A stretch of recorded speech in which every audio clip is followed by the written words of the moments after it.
Hey everybody, it's Bo. I'm coming to you from the beautiful sanctuary of First Presbyterian Church of Olney, Illinois. I wanted to try something new this year ahead of our annual meeting and give a sort of a video address to the congregation, which might reach a few more people who aren't interested in really reading a long letter in an annual report. So here goes.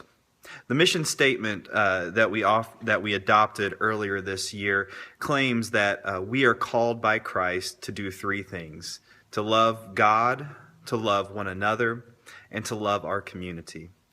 And as a community that spans through time, we have been hearing and responding to this call for nearly 160 years. God has been faithful throughout all these years in giving us the energy and the resources to fulfill this calling. And as we enter into another year, 2016, of engaging God's mission of love and redemption, I think it would be wise to look back for a moment. Quite honestly, 2015 was a very difficult year for our congregation in many ways. We lost several dear members and friends to death, and we walked through several others through very serious illness.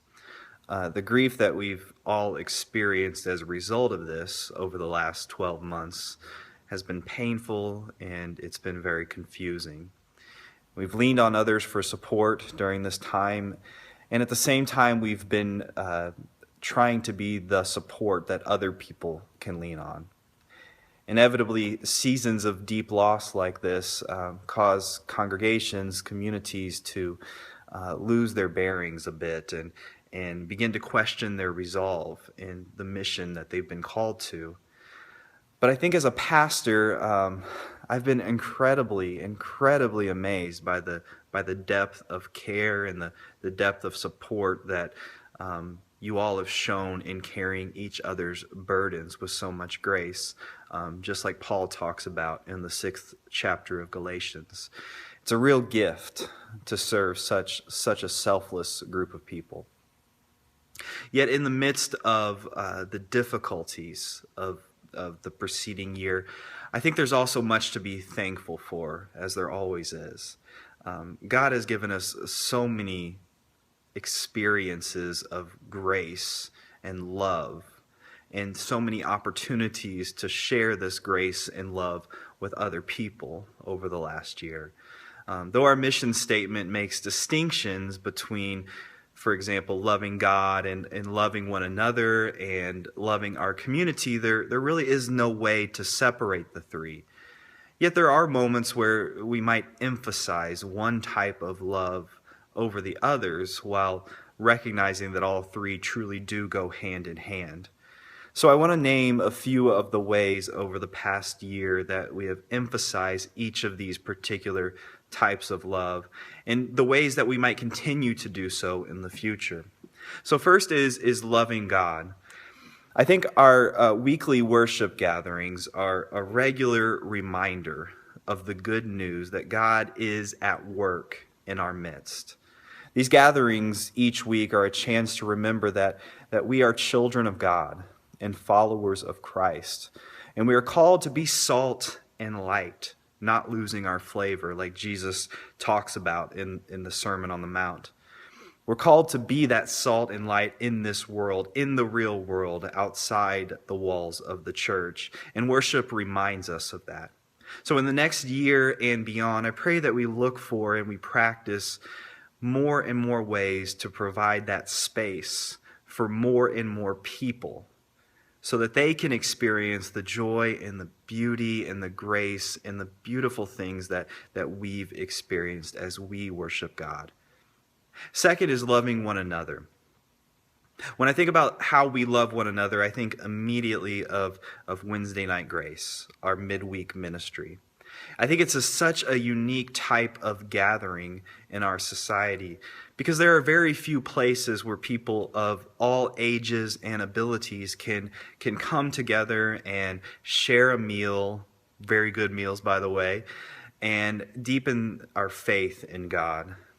So for example, when I see a man with special needs developing this bond with my own children, I catch a glimpse of the children of the kingdom of God, where all people, regardless of ability, age, any classification, all people are welcome and known.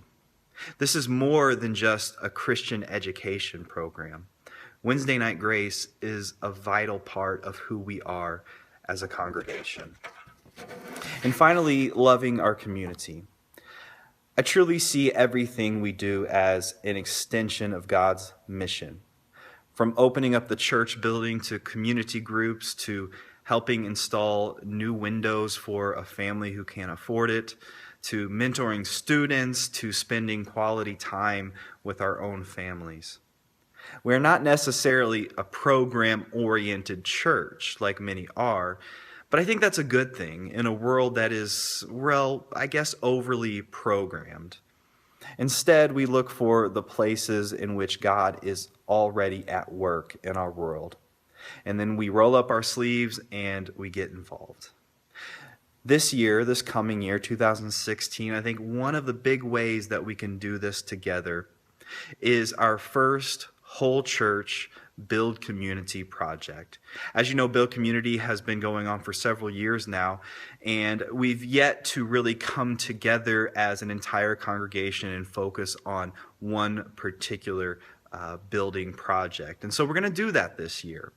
This spring, we're going to work together as a team, as a family, to build, to repair the home of somebody in our community, and doing yard work and building relationships with people and just having a good time.